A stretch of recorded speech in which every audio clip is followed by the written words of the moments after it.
আজকের আমাদের আলোচনা ডিসমোনোরিয়া বা ঋতুকষ্ট বা বাধক। এইটা নিয়ে আমাদের আজকে আলোচনা করা হবে যে ডিসমোনোরিয়া বা ঋতুকষ্ট বা বাধক কি, রোগের পরিস্থিতি, রোগের কারণ ও লক্ষণ, চিকিৎসা। তাহলে আমরা আজকে রোগের পরিস্থিতি, আমাদের এক ডাক্তার ভাই উনি আমাকে কমেন্ট করেছেন যে এই ডিসমোনোরিয়া সম্পর্কে লেখার জন্য। ওনার উদ্দেশ্যে আজকে ভিডিওটি করা।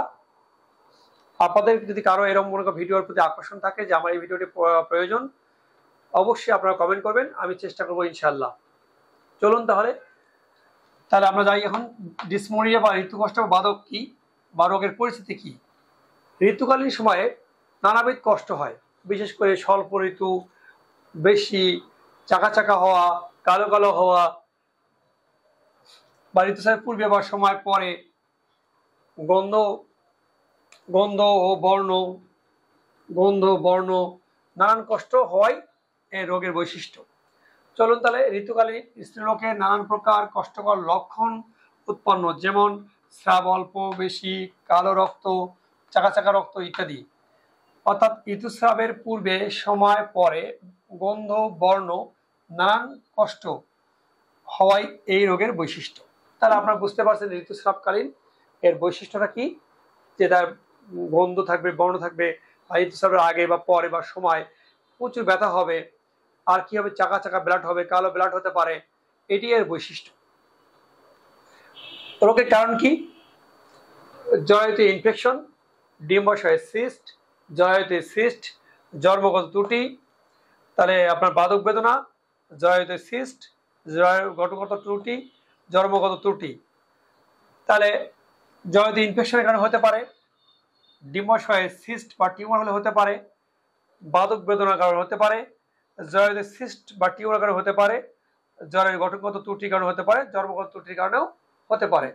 তা আমরা অবশ্যই চিকিৎসক হিসেবে আমরা প্রথমে এই লক্ষণগুলো বা কারণগুলো দেখে নেব, দেখে নিয়ে সেই অনুযায়ী যে আমরা ওষুধ সিলেকশন করি, তাহলে কিন্তু এই রোগটি ভালো হয়ে যাবে, কোনো সমস্যা থাকবে না। আর বাধক বেদনা আমাদের হোমিওপ্যাথিতে এর সুন্দর চিকিৎসা পদ্ধতি, অন্য চিকিৎসা পদ্ধতি জানি না কি অবস্থা, তবে আমাদের এই হোমিওপ্যাথিতে এর আরামদায়ক বা স্বস্তিদায়ক চিকিৎসা পদ্ধতি। কারণ এখানে যদি এই বাধক কারণ ধরে বা লক্ষণ ধরে যদি ওষুধ নির্বাচন করা যায়, তবে ইনশাল্লাহ এই রোগটা থেকে মুক্তি পায় এবং সমস্যা থাকে না। চলুন আমরা তাহলে লক্ষণগুলো লিখি। তাহলে রোগের পরিচিতি, রোগের কারণ আমরা শেষ করলাম, এখন চলে যাবো আমরা রোগের লক্ষণ কি, আমরা লক্ষণ নিয়ে আলোচনা করব।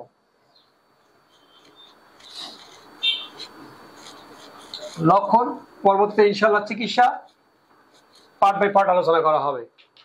লক্ষণ কি হতে পারে? মাসিকের বা ঋতুস্রাবের সময় কম বা বেশি। লক্ষণ কি? লক্ষণ হচ্ছে, এক নম্বর হলো মাসিক বা ঋতুস্রাবের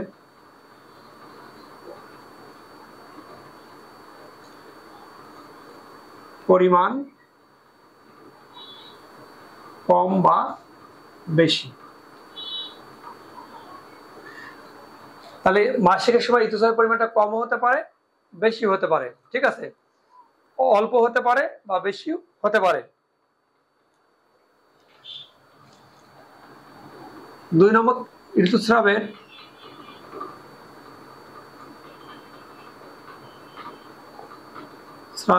আগে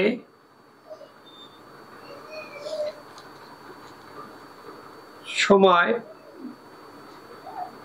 বা পরে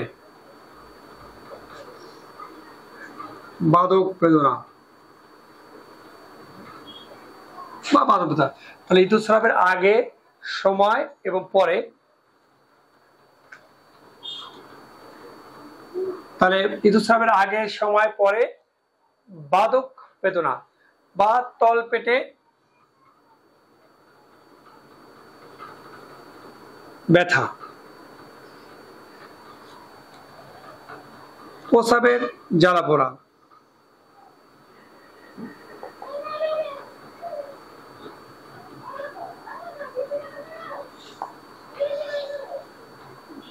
তাহলে প্রস্রাবের জ্বালা পোড়া, বমি বমি ভাব,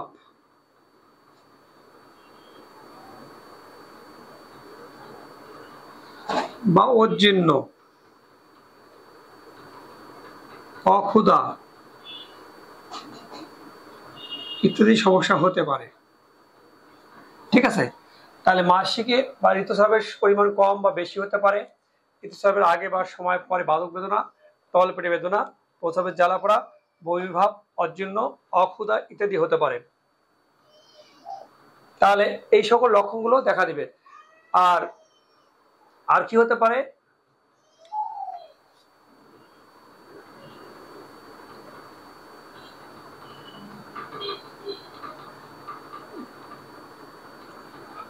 এই সময় জ্বর থাকতে পারে, জ্বর, এই সময়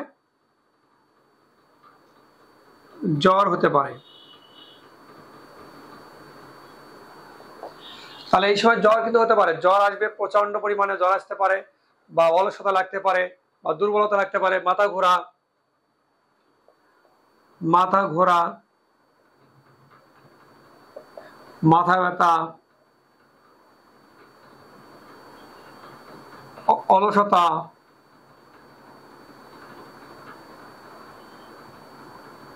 ক্লান্তি বা দুর্বলতা দেখা দিতে পারে। তাহলে আমাদের এই লক্ষণগুলো আমরা একটু আবার আলোচনা করে নিই। তাহলে মাসিক বা ঋতুস্রাবের পরিমাণ কম বা বেশি হতে পারে, ঋতুস্রাবের আগে, সময় বা পরে বাদক বেদনা, তল পেটে ব্যথা, প্রস্রাবের জ্বালা পোড়া, বমি বমি ভাব, অজীর্ণ বা অক্ষুধা ইত্যাদি হতে পারে। এই সময় জ্বর হতে পারে, মাথা ঘোরা, মাথা ব্যথা, অলসতা, ক্লান্তি, দুর্বলতা দেখা দিতে পারে। ঠিক আছে, এবং অনেক সময় দেখা গেল অনেক বেশি দুর্বল হয়ে যেতে পারে। আমরা এই সকল লক্ষণগুলো যখন বুঝবো যে এটাকে বাদক বা ডিসমোনিউরিয়া বা ঋতুকষ্ট বা রজকষ্ট, আমরা যাই বলি না কেন, এই সকল লক্ষণগুলো আমরা বুঝে ফেলে যে বুঝতে পারি যে এই লক্ষণগুলো উৎপন্ন হয়েছে, তার আমরা বুঝতে পারি বাদক বেদনা। অতএব আমরা কি করব, তখন লক্ষণ অনুযায়ী, ধাতুগত লক্ষণ অনুযায়ী চিকিৎসা দেব। আমরা আজকে চিকিৎসার বিষয়ে আলোচনা করব না, কারণ ভিডিওটা অনেক লম্বা হয়ে যাবে।